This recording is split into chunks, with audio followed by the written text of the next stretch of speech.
The following is a live sports event featuring the Abernathy Antelopes or Lady Lopes. This broadcast is a presentation of the Abernathy Sports Network and may not be altered or used in its entirety without the written consent from the Abernathy Sports Network.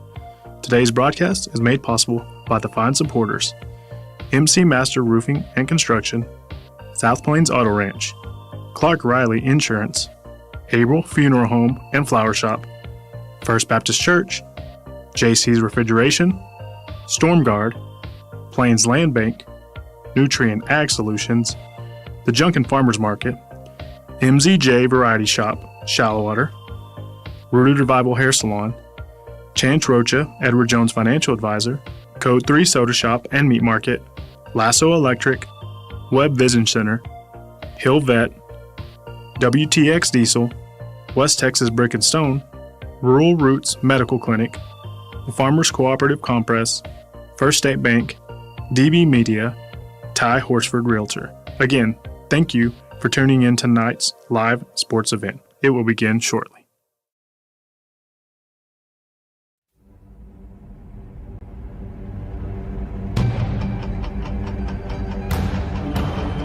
Quarter. There's an empty backfield looking to throw. Wiley swings it out over to the far side. Lots of room. 10-5 touchdown. Coming up. There's the snap. Another handoff underneath. And the first one there behind the line of scrimmage is number 50, Dyson Garcia.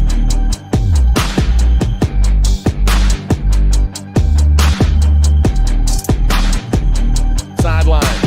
Fake that. That's actually the snap to Micheletti. Micheletti takes off. He may have his second touchdown of the night, and he does.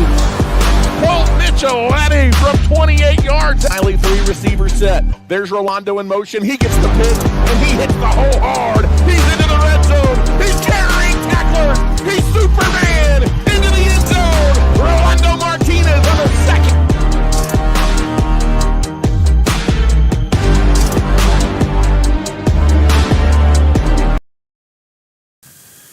And good evening, Abernathy, Texas, and good evening, fans of the Abernathy Antelopes and Lady Lopes. As welcome inside the Outside the Box Studios, voice of the Antelopes, Ty Horsford, alongside that other guy, Chance Rocha, scarfing down some pizza rolls to follow up our candy from Trunk or Treat.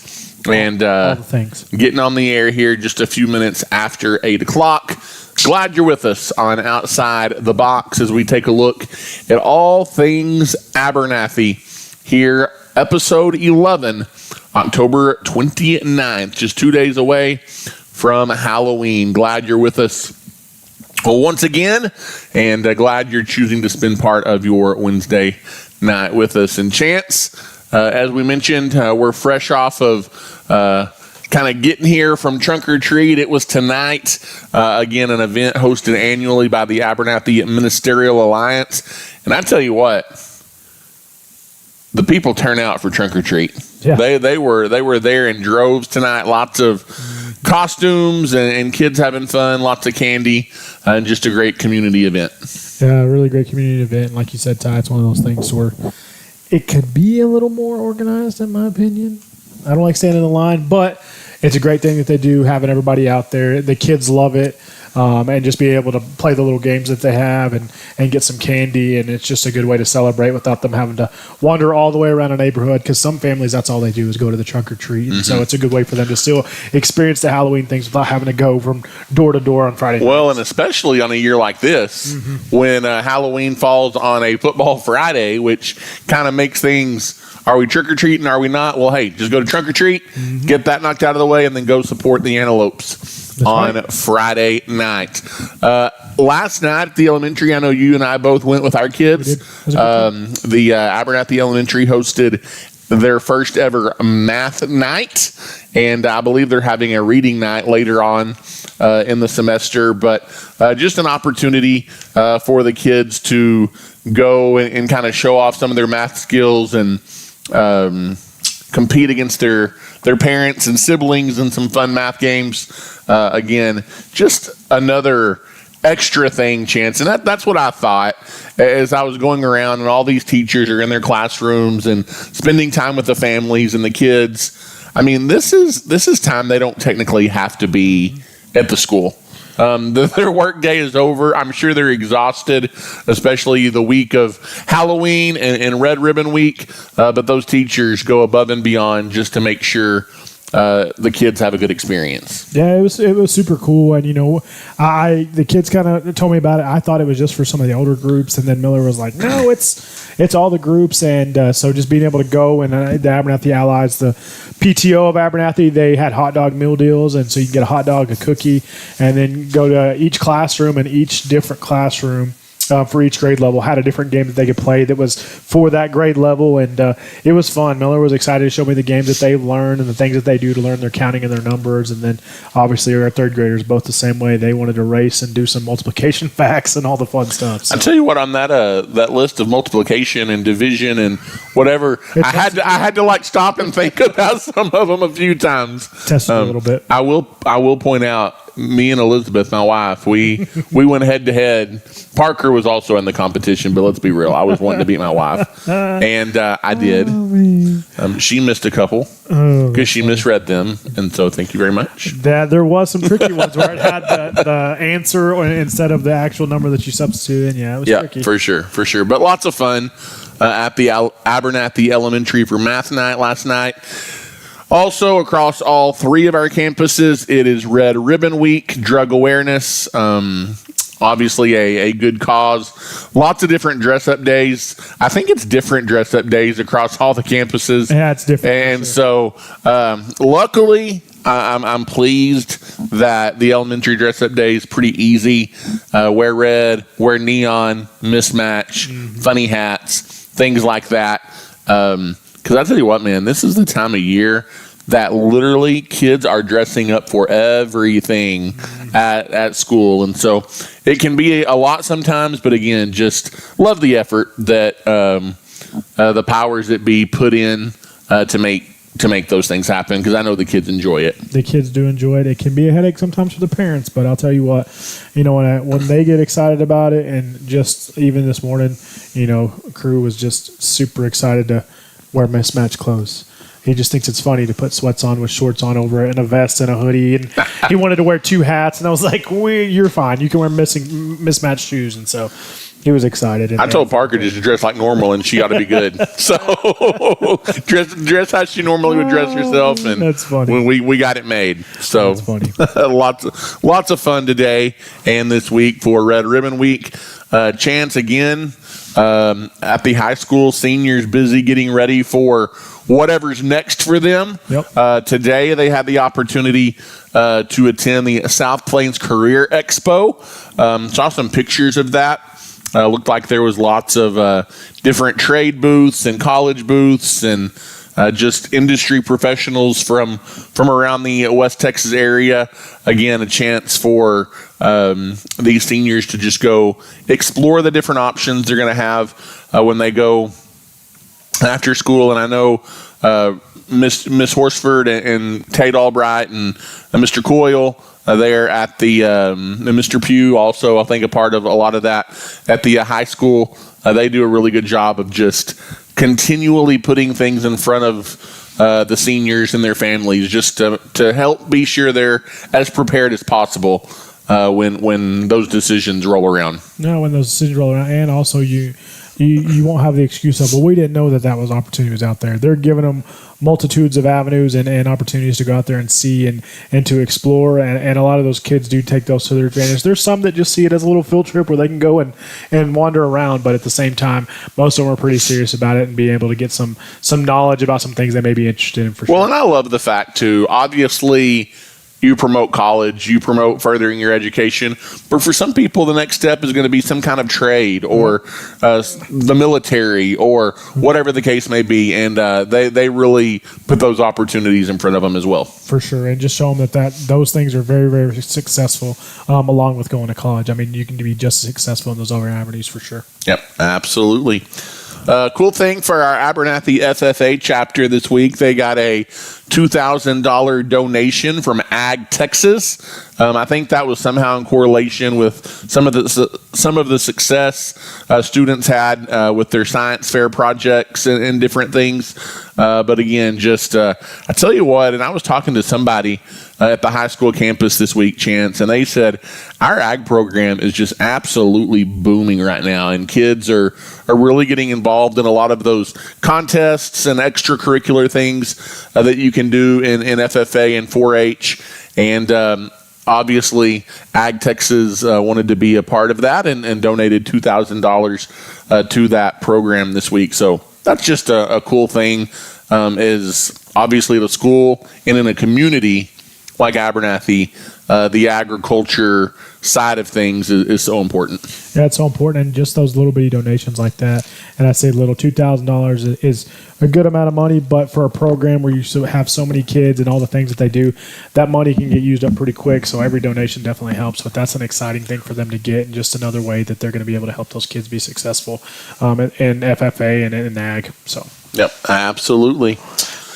The Golden Antelopes, Ty, they're having their second meeting at this Friday at 10 a.m. in the big room. And if you're not familiar with what that is, it's any basically grandparents, aunt, uncle, anything like that that wants to come and see what's going on at the school and the happenings that are happening at the school. And I believe Mr. Hill kind of heads that up and kind of putting that on for those grandparents here in the community. So. Well, and I heard it was a really good first meeting they had last month. And I think if my understanding is correct, Chance, every month they're going to have different administrators, staff members, students present and talk. I know some members of the student council spoke or talked at the last one. I know our administrators did as well, in addition to Mr. Hill. And so just a cool thing that's been implemented this year, and so excited about that. Again, Golden Antelopes Friday at 10 o'clock. It's going to be busy on Friday. It is. It's going to be a busy day on Friday. In addition to just everything else, Halloween parties, yeah. Absolutely. Cool, exciting news out of the business office at Abernathy ISD. The search has been ongoing for a while to find a new business manager. And obviously employees get hired all the time, Chance, but a business manager is kind of an important role in any district or any organization. And so Abernathy has found the right person to fill that role, as Miss Gina Laughlin will be joining the Abernathy admin family as the new business manager. And I was talking to Mr. Hill and some others about this, Chance. She brings a unique perspective because Miss Laughlin has been not on the business side of it, but she has been a admin in the school system for like over 30 years at different times, most recently in the principal role at a Friendship Middle School. Funny story, she actually hired Mr. Hill at Friendship back in the day, and so there was a little bit of connection there. But most recently, she's been working in the private sector, doing an accounting and kind of some CPA work. And so not only does she bring that business and financial sense to the table, but she also understands how school systems work. And I think that's going to be a good combo. There will be some things for her to learn in the new role. But Chance, what I love, when she came and looked around the other day, she ended her time here by standing outside the high school, and she was greeting some students as they came in the high school. And I mean, that's going to fit right in Abernathy, Texas. Yeah, for sure it's going to. And I like the fact that there's that connection, the familiarity with her and Mr. Hill, because that's a person that her and everybody else in the admin office, they'll definitely be working a lot together. So the fact that they have that familiarity bodes well for sure. And then, like you said, just her understanding the school system, not just coming at it from a number standpoint. That is important, but also understanding the school system side of it and understanding how the admins and each campus and stuff like that operates for sure. So, Chance, Halloween and football, they're going to go hand in hand on Friday night. Hopefully it's a scary one for the Alton Mustangs as they come to town. Absolutely. Yeah, so they're doing Friday night at the football game. Don't be scared. There may be some kids out there wearing their costumes and dressed up, but they're going to do kind of a little trick-or-treating for the kids to come through and do a little parade. During the game, they're going to do it between the first and the second quarter. And so try not to kind of interrupt the festivities of halftime and all those things, but they did want to have the kids that did want to come to the game still have the opportunity to wear their costumes and get some candy and stuff like that. So that will be fun. Don't skip the football game because you can still bring your kids. They're still going to get the candy. They're still going to trick or treat. And they'll get paraded in front of all the people and let everybody see their costumes. So it'll still be a good time. If you happen to not be able to come to the game, there's a pretty good broadcast on Friday nights. I've heard about that. Yeah, those guys, they do a pretty good job. I mean, let's be real. I mean, so I love Halloween, Chance. It's just so much fun. I can't wait. Oh, man. I joke. But anyways, I wanted to talk about this for a second, Chance.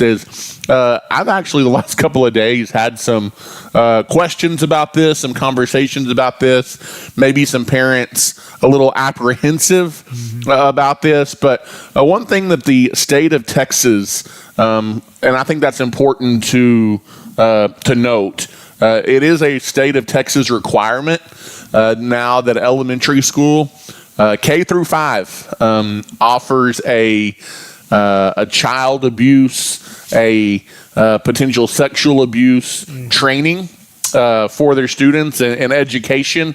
And the Abernathy admin team, along with the Board of Trustees, has approved a curriculum called Play It Safe. It's an age-appropriate curriculum that's been reviewed by admin and different people. And it's actually being kind of administered by the Children's Advocacy Center of Lubbock. They kind of help present that curriculum. And I know that they're working on getting a parent meeting set up for that. They were going to have one, and then they had to cancel it, but they still plan on having it. Right. But in order for your child at the elementary to participate or to be a part of it, parents have to sign a release form or a waiver allowing them to do that. And Chance, it's kind of one of those situations. I was telling somebody today, like, I get the apprehension from parents. I do. It's a real thing. You don't want to expose your children to topics that you're not quite ready for them to be exposed to or have those conversations, or maybe it being done in a way that maybe you would not do. And it's really sad that we live in a time that these conversations have to be had. But I think what gives me, and that's what I told somebody today that was kind of apprehensive, I think what gives me peace about it, it's going to be hard topics. It's going to be difficult situations and circumstances to talk about things. But I know it's been reviewed by our counselors, our admin, and presented to the Board of Trustees, and they feel like it's a safe, age-appropriate curriculum. And so I trust those people making those decisions. Yeah. I really do. And while I get it, and obviously, if a parent doesn't want their child to, it's their prerogative. For sure. Don't sign the form, and that's it. That's nothing wrong with that. For sure. But I do think it's something you just have to talk about, unfortunately. Yeah, it is. And I think that, like you said, there's going to be parents that want to have that conversation one-on-one with their kids, or children, or multiple children, whatever it may be. But also I think it does give the opportunity for schools, like you said, all around the state of Texas, to have those conversations with students who possibly wouldn't or not be aware of some of those things. So I can see both sides of it for sure, but like you said, I think it's something that you have to just trust your admin and the staff and all the parties involved, that the message that is going to come through is one that's going to definitely be appropriate for the students and the community here. So, well, and it just reminds me too, I'm thankful to live in a place where I do trust those powers that be, and sure. I do trust the people making those decisions. And that's not going to mean it's going to be perfect by any stretch of the imagination. But again, something that has to be done, something that is required. You understand why it's required, and families are going to just have to navigate that however they see fit. Chance, I know, and you can attest to this too, because you and I have conversations all the time. We're having conversations with our kids at home at the age they are that I never thought I would have with a third grader and a kindergartner. But we've kind of taken the approach of they're going to be exposed to things. And so, obviously, age appropriately, just be as honest with them as possible as you can be. Yeah, that's all you can do. And just, just with technology, other kids, all the things, they can essentially hear and see or be exposed to things without your knowledge. And so just being able to kind of stay ahead of that and making sure that they're aware of all the things that are there. And like I said, a lot of parents are going to do that on their own, but if not, this is an opportunity for some of those things to be brought to the attention, so they don't have to have those hard conversations sometimes. So awesome. Chance, I know you're excited about this next one, this is kind of where we geek out a little bit.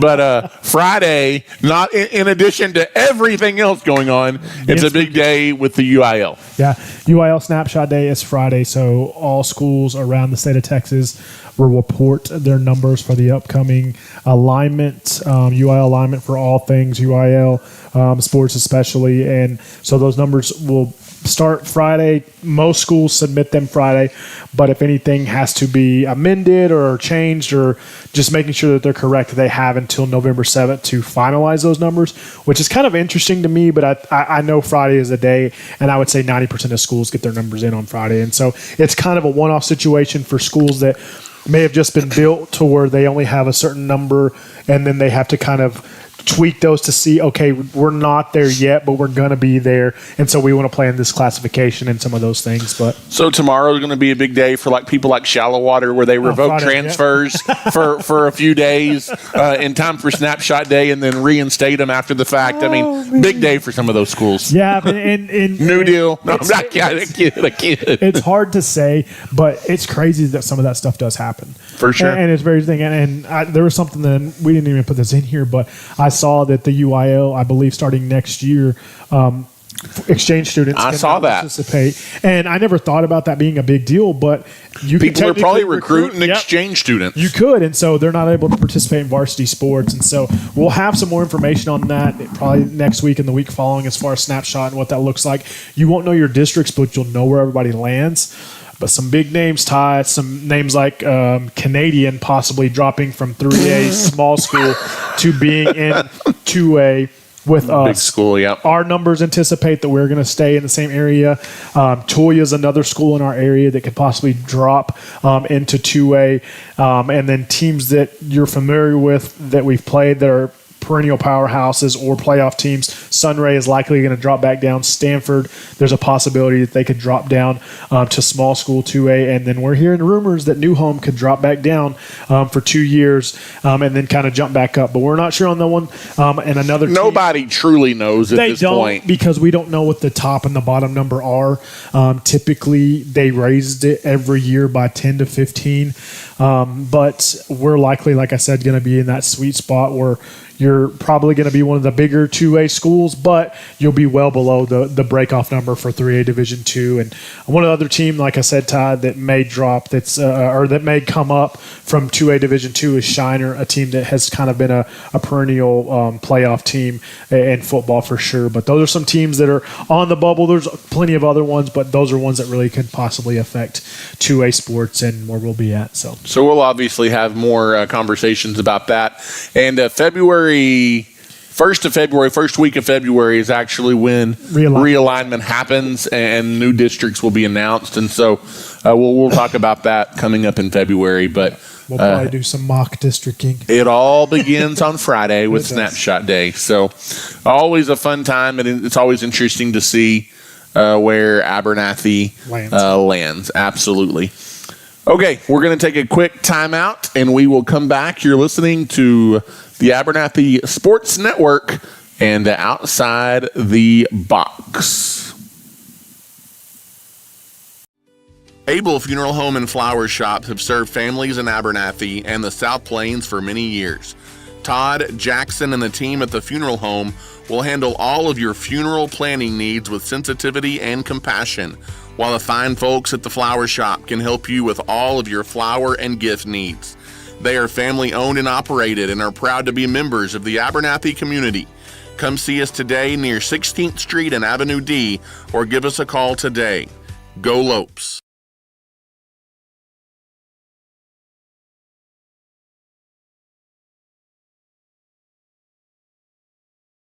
Rooted Bible is your local faith-based salon that is rooted in Christ and built on community. A fresh, peaceful space for everyday hair, confidence, and connection. Whether it's a kid's cut, a men's trim, or a full highlight, stylist Hannah Rocha and Sierra Contreras can take care of you. With a heart for people and a passion for purpose, they are proud to serve the community of Abernathy and West Texas. You can find them on Facebook or stop by and see them at 203 Avenue D in Abernathy to schedule your next appointment.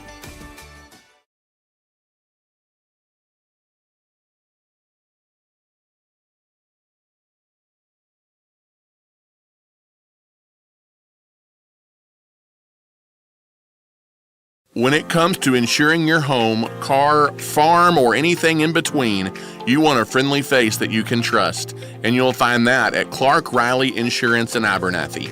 They offer a variety of insurance options, no matter how big or small, and they'll treat you like family throughout the process. They've been in the business for many years and have the expertise to get you the insurance you need at an affordable price. Give them a call today at 298-2591. Clark Riley Insurance is a proud supporter of the Lady Lopes and Antelopes.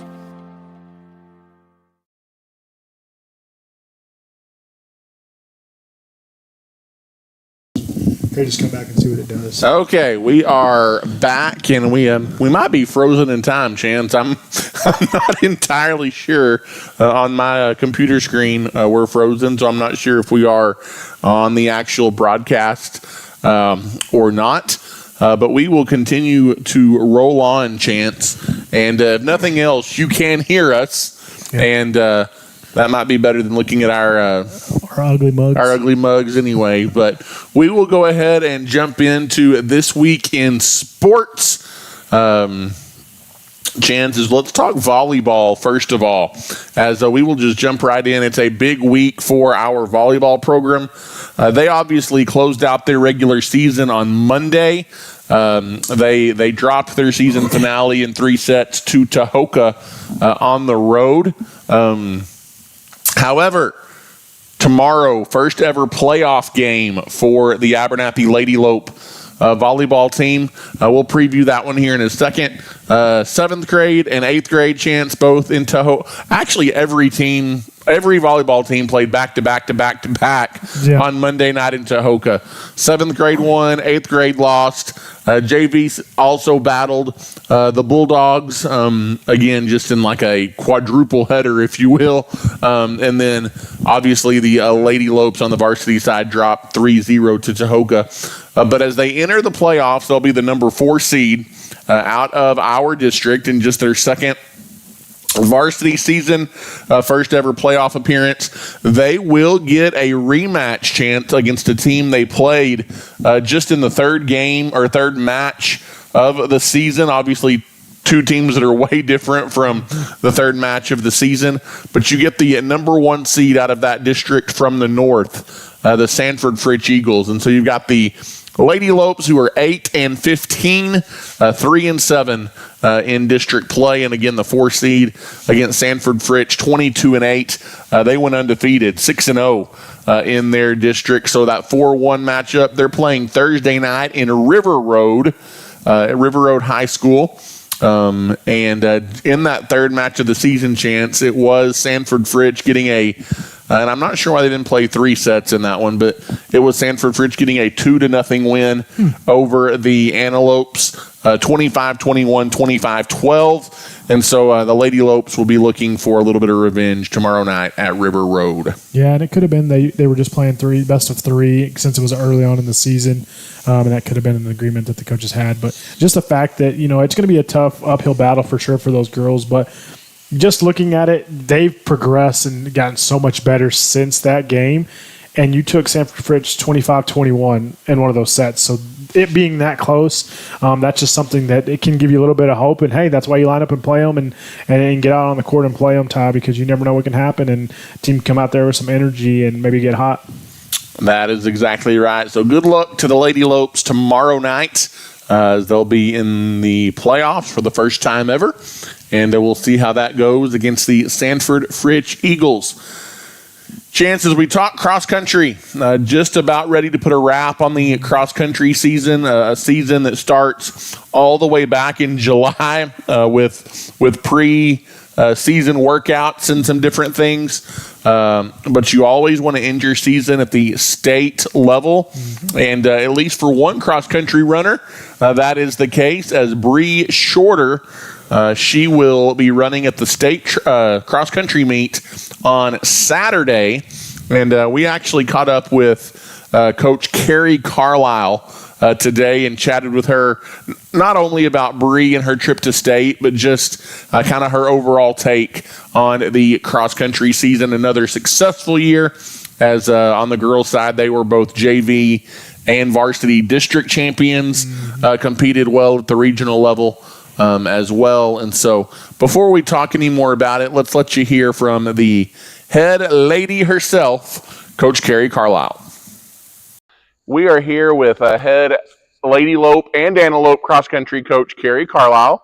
Coach, thanks for taking a few minutes to, I know you love to highlight your cross country kids and everything that they do.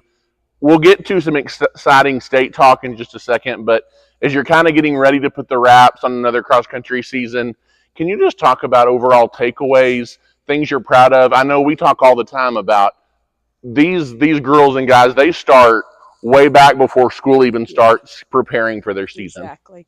Yeah. Most all of these kids started right after the 4th of July. They usually start that first Monday right after the 4th of July.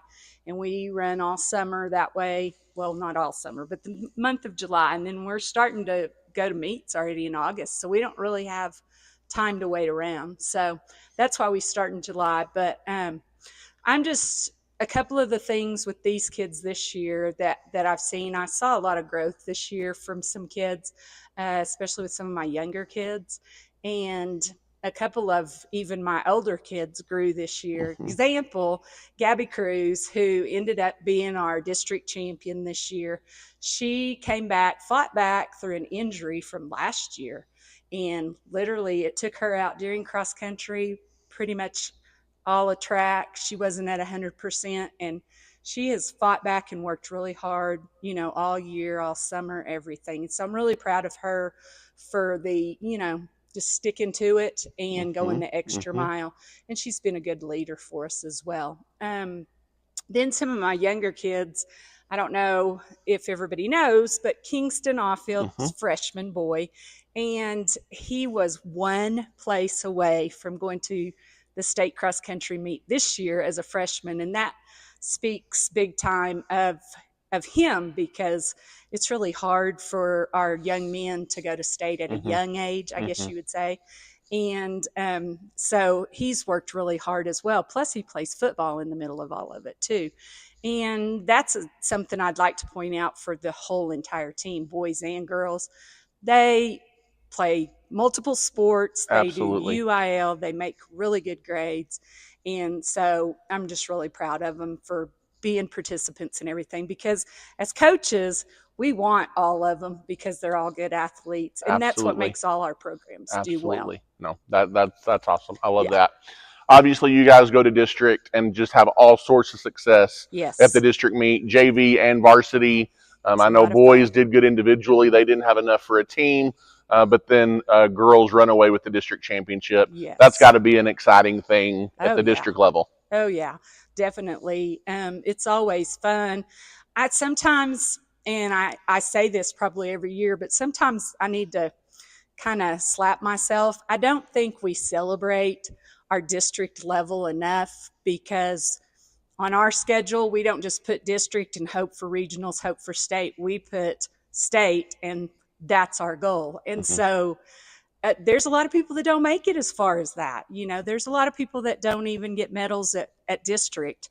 And so I'd like to commend all our kids, because we had all kinds of medals on individual places, as well as girls first place team, boys first place team. We had the district champ in the girls, district champ in the JV girls. So that speaks a lot out of how hard these kids really do work. And then a lot of qualifiers too. Yeah, so absolutely. You get to take your whole girls team to the regional meet. You've got Kingston. You already mentioned just misses state. He gets to participate at the regional level, but you're not done just quite yet. Bree Shorter it gets to go back to state and run at the cross country meet again this year. Just talk about Bree and kind of, she's just a competitor. I know she's just an athlete and she wants it, and just excited for her, and just talk about kind of the opportunity she has to go and compete at the state level again and what that might look like for her. Okay. Well, she missed it by one last year, and so she's really pumped to go back, and give it a shot and finally get there too. I'm so proud of Bree because right now she is preparing for basketball season because they started practice just the other day. She is a volleyball player, so this is going to be fun. She's going to go Thursday and play volleyball at River Road, and then we're going to get in a car and drive all the way to Austin Thursday night for her to run Saturday at the state meet. And that just speaks volumes of what an athlete she is. And once again, we all want her. She's a great athlete in everything that she's doing, and she's a good kid. So I've probably said this over and over, and I truly mean it, is we are blessed here. We have really good kids, kids that come in learn how to be really good kids if they're not already. So we're doing a great job here, and I'm really proud of our school. It's a great place. When you're looking at like times and stuff, how does Bree stack up against the competition at state? Okay, she's going to have to increase her time. It's going to have to be better, She's going to place in the at least top half with her time right now. But, our goal for her would obviously be top 10, top 20. So she's going to have to, get that time going a little bit faster. But her competition, is going to be tougher there as well. So we'll see. Awesome. I always say that's why you run the race, because you can have a bad day, you can have a good day. Absolutely. We can get her there. So, that's already taken place. So we'll see, what she ends up doing overall. And I really think she'll do well. That's awesome. Well, Coach, thanks for taking time with us. Thanks for highlighting the cross-country kids. I know they do a great job year in and year out. Good luck to Bree at state. Absolutely. And just congratulations on a great year. Thank you very much. Appreciate it.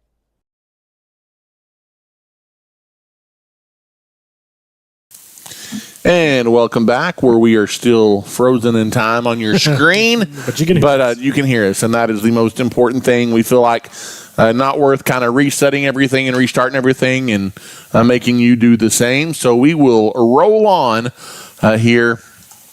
Huge thank you to Coach Carrie Carlisle for joining us this week. And the thing I love about Coach Carlisle is she is always excited to brag on her kids, and she is pro kid and pro athlete in every sense of the word.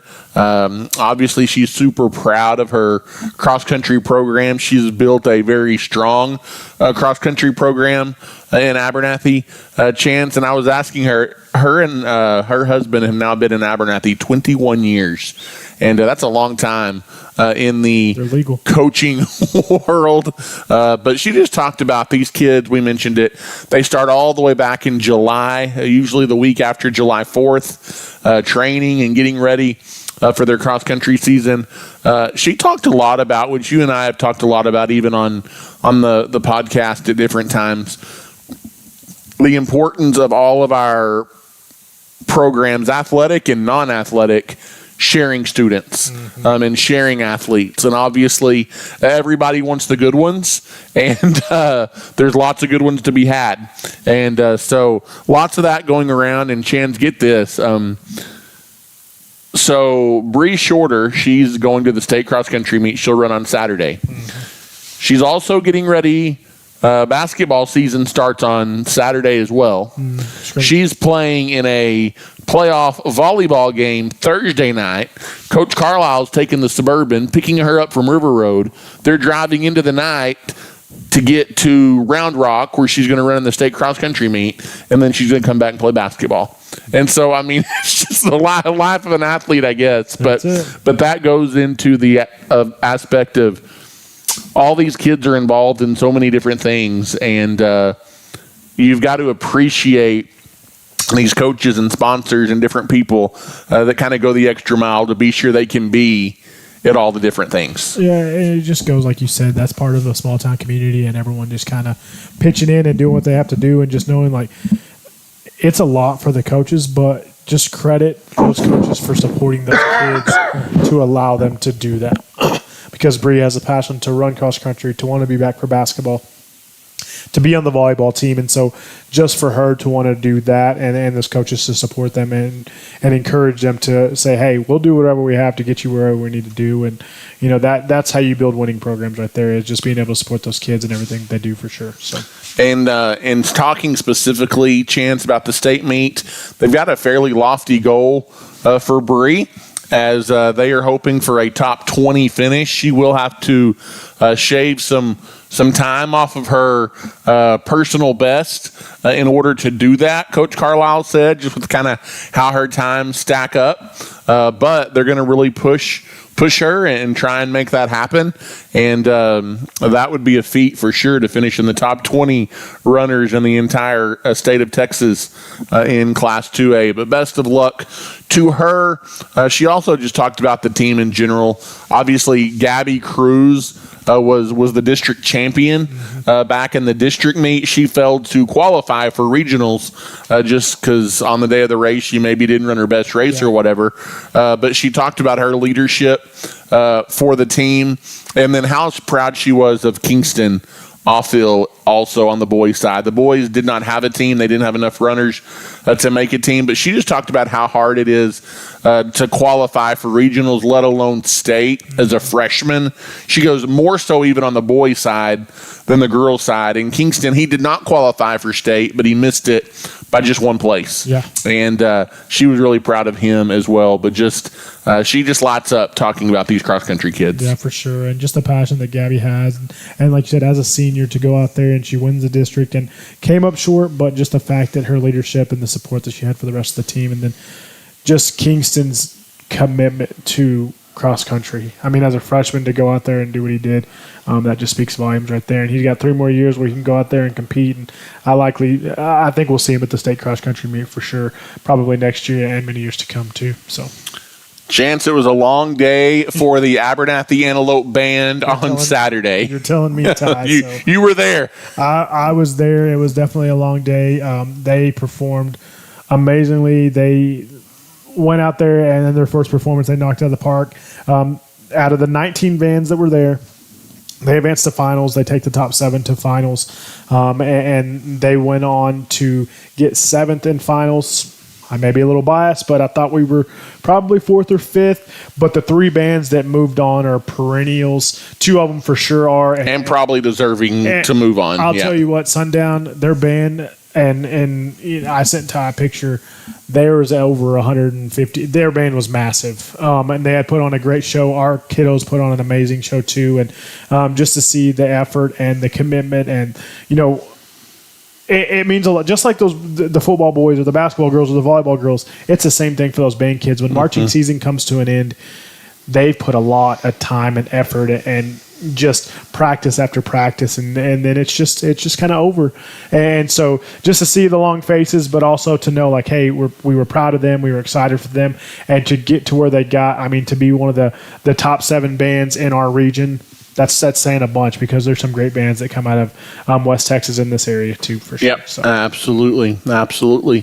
Chance, all of our football teams were in action against Floydada last week on Thursday and Friday, and it was a good couple of days for the Antelopes, as the 7th and 8th grade both had lopsided wins against the Whirlwinds on Thursday. JV did not play. That was due to Floydada not having a JV squad. They barely had enough for varsity. Yeah, absolutely. And then topping it all off on Friday night, obviously, you or Floydada won. We're going to get their first district win. You went in as a pretty big favorite. You felt like you should dominate, and that's kind of what happened on Friday night. As you make the trip to Floydada, Antelopes are 55-14 winners over at the Floydada Whirlwinds, Chance. And all in all, it was a really good night for the Antelopes. They scored on their first offensive play on a long run by Malachi to kind of get things started, and they just never really looked back from there. They built a 41-8 lead at the half, and then they were just kind of on cruise control. Yeah, they were definitely on cruise control, and you outgained them total offensive-wise, 535 yards to 205, and you racked up 453 yards on the ground, and you were just taking what you were giving them, big chunk plays. Like you said, I think would we run 19 plays, 20 plays, something crazy like that. It was a small number of plays. Just you were super efficient, and you had some standout performances. Malachi had 2 touchdowns. Caden Bird had 3 touchdowns on the ground. Aiden Miller had 2 touchdowns. And you also had Bird with the touchdown pass to one of those JV guys who moved up, Jose Hernandez, and he caught a couple 2-point conversions as well. And then you had Cutter Johnson stepping in at the quarterback position. We didn't have to throw the ball around a ton just because the ground attack was there, but he was 9 for 10 for 63 yards. And just Caden Bird, 168 yards. Aiden Villarreal with 123 yards. Malachi Walters with 100. You had 3 100-yard rushers. Yeah. Yep. And none of them had double-digit carries. Caden had 4 carries. Aiden had 8, and then Malachi only had 5. And so super efficient. And I will say this time, credit to Floydada coaching staff and those boys. They played hard. When they scored that touchdown, I was almost as excited as the Floydada fans were. and I say that just because you saw, I think it was Rios. I think it was his last name, MJ Rios, I believe. Just the excitement that he had to know, like, oh my gosh, because they practice every day. They put in the same amount of work, and just for them to go out there and at least get that touchdown, and they ended up scoring another one later on. But they're still out there fighting and battling, and they had changed things up a little bit from the normal offense that they had run, and so they were throwing the ball a lot more than they did in the past, and their quarterback was different. So maybe they'll find some success down the road. It's not likely going to happen this year, but that was they still fought hard all the way to the end. So a good night for the Antelopes. Again, 55-14. The Abernathy Antelopes get the win. Chance in other district action. Our game was lopsided. The other two were not. And we knew. And we knew they could both be close. And how about the Post Bold Gold? They're the district favorite to begin the year pretty overwhelmingly. They had some injuries. They're starting to get healthy again. They got a massive come-from-behind win over the New Home Leopards on Friday night in Post, as Post gets a 28-27 win over the Leopards, handing New Home their first district loss and really kind of muddying the waters, if you will, in the district race. New Home was trying to drive to get a game-winning score late in that one, and a Post got the interception with about a minute left to seal the win. And Chance, we were watching it on your phone after the game on Friday night in Floydada, but the Olton Mustangs and the New Deal Lions, they had a wild one on Friday night just down the road in New Deal. Yeah, they had a barn burner as well. We switched from the Post game straight over to the New Deal game, and I was like, oh man, New Deal's barely going to pull this one out, because it went from they were up big, Olton tied it at 21, then New Deal scores with just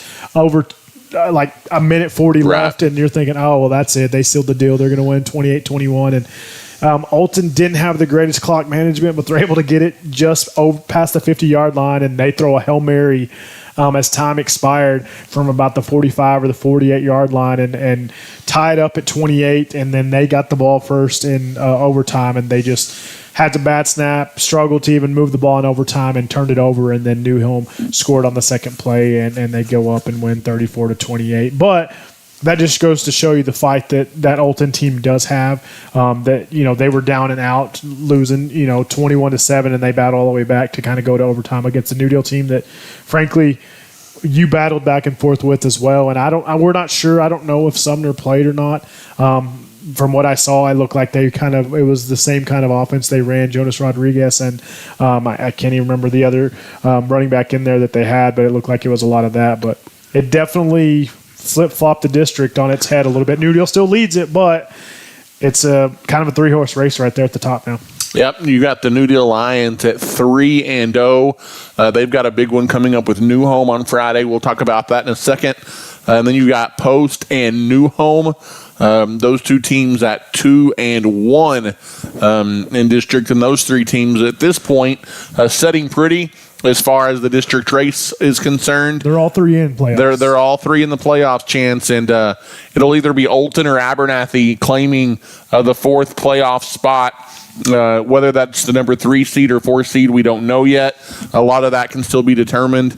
But Abernathy and Olton both at 1 and 2 in district. That basically means the Antelopes and the Mustangs on Friday night, kind of a play-in game. That's why it's scary. Winner goes to the playoffs. The loser will not. Yep. We'll talk about that in a second. And then Floridata, they are on the outside looking in. They are at 0-3 in the district race. And Chance, let's go ahead and preview.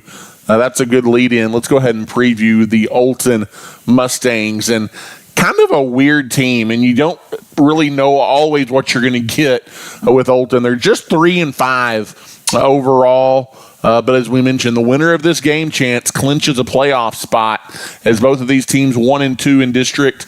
Both of them have an opportunity to get either third or fourth in the district race with a win, as they have lost 2 in a row after shutting out Floridata in their district opener. As that's one thing these two teams have in common. They're this lone district win against Floridata thus far. Some names to keep an eye on for the Mustangs, Gents. They run a pretty balanced offensive attack. They don't just put up crazy numbers by any stretch. They rely on a stingy defense at times, really more than anything. But their quarterback Brady Azam, about 160 yards a game or so through the air. Running back Callan Burns, he averages less than 100 per game. They kind of mix it up a little bit, running back by committee. But then Emmett Nelson had some crazy numbers on the defensive side of the ball. He about had double the number of tackles anybody else on the Olden roster, so probably we'll hear his name a lot. Yeah, you probably will. And they're a team, like you said, they aren't going to be flashy. They were very stingy against Post early, and then Post pulled away late in that game. I think that they're going to be a team that's kind of battle you early on, and if you can hit them with a big play, that's going to kind of be a little bit of your key. But they're not flashy at all. They want to control the line of scrimmage and can kind of control the pace of the game, Ty. And so that's something that you're going to have to come in and kind of push them around a little bit. Their quarterback, though, Brady is on. Just from what we could see, he's a pretty big kid. And he's pretty mobile. He can move around as well, and he's not afraid to sling it. Like I said, throwing a Hail Mary from the 45, that's a long throw to make it all the way to the end zone. And they're not afraid to throw the ball, and they definitely will. But they're going to have some fight. This is an Olton team that historically hasn't been a perennial powerhouse, but they're a team that's kind of trying to figure things out and trying to work it out to where they can be one of those teams that you have to watch out for week in and week out. Obviously, Chance, the Antelopes have been out without their starting quarterback the last couple of weeks. Junior Jagger Wiley. We do know, at least from a medical standpoint, he was released by doctors to play this week. We'll see what that looks like. I know, obviously, Cutter Johnson's been taking snaps in practice as well. By no means probably is Jagger 100%, but we also know he's a competitor. He's going to want to be out there. So whoever's playing quarterback, we'll see what that looks like. I think either way, Chance, and this leads into our MC Master keys to the game that I think the Antelopes have to do to be successful. I think you're going to have to run the ball. I think you're going to have to be able to have a successful run game if you want to beat the Mustangs, and I think that's where the keys start. Yeah, run the ball. Like we said, control the pace. Big plays are fine, but at the same time, if you're going to have big plays, it better be big play after big play after big play. You can't rely solely on that. Being able to run the ball and control the pace is going to go a long way. And then no turnovers. A team like Olton is going to thrive on that, and you have to have. And we've done well at that, and we've also done well with penalties. That's something you can't have, and so those are two things you definitely don't want to run into. And Ty, I think don't let the game, the impact of the game, overwhelm you. It's been talked about. It's a winner when you're in. I'm sure the boys know it. The coaches probably know it. I don't know if those conversations are happening, but you would almost think that they would have to. But you can't let that deter you away from not playing your game or trying to do too much. But that can motivate you, but also don't let it make things overwhelming for you as a team. Yeah, so. Absolutely. So it'll be a big one on Halloween night, Friday night. And the Antelopes and the Mustangs playing for a right to play in the postseason. We'll have the broadcast for you 6:45 with the pregame and a 7 o'clock kickoff from Antelope Stadium, as it will be spooky for sure on Friday night. Let's kind of do our look around the district and finish up with some predictions this week, Chance. It's some big games in district play. It starts with the two top teams in the district race. You've got the New Home Leopards and the New Deal Lions, as New Home comes into this one despite being second place in district behind 3-0 New Deal. They come in as a 15-point favorite over the Lions. Yeah, they come in as a 15-point favorite, and I think that's just due to the game they had against us, the game that a couple other games. Post playing them close, that was on the road. They're going on the road too to New Deal, I believe, correct? I think you're right. And so I think this is, for New Deal, that's the same kind of motivation. You win, you're district champs. I mean, that's really the end of it because nobody else can top you. And for New Home, if they want to have that shot, if they win, they'll have a tiebreaker if something else happens. But that's going to have to come down. It could get kind of crazy. Yeah, if New Home wins, then you're in post. They play Floydada, so you're going to expect them to win. Yep, you're going to have a three-way tie at the top. But New Home and New Deal, I think New Deal, even though they're at the top, we've played both those teams. We've seen what both of them can handle. Not sure if Sumner's there or not. That does change New Deal's game a lot, but I think New Home will pull it off. I got them winning 35-28 over a New Deal team, but I think New Home is just going to play a little bit more sound and kind of be able to stop that New Deal running attack. Yeah, Chance, I don't personally think it's going to be that close. I've got the New Home Leopards winning fairly easily, 35-14.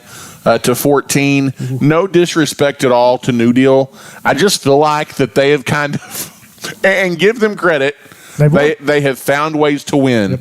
But they barely beat Post. They barely beat us. It takes overtime for them to beat Olton. Although it kind of reminds me of a year, it was Bryson Daly's freshman year when we went to the state semifinals.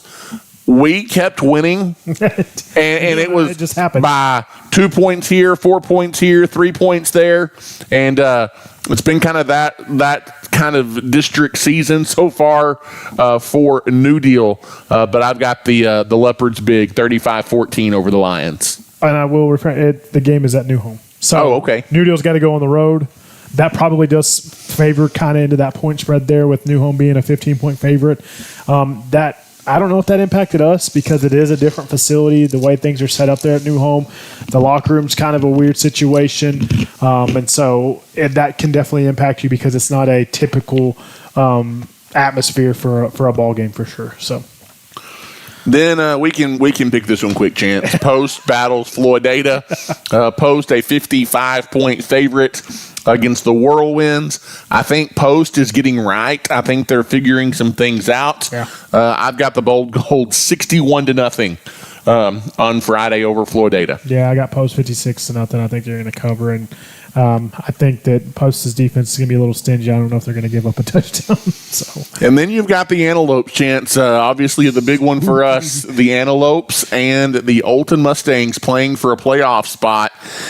a little bit surprised. And Abernathy continues to be liked by the computer numbers as they continue to be favorites. The Antelopes a 22-point favorite at home over the Olton Mustangs. I think that spread may be a little bit big.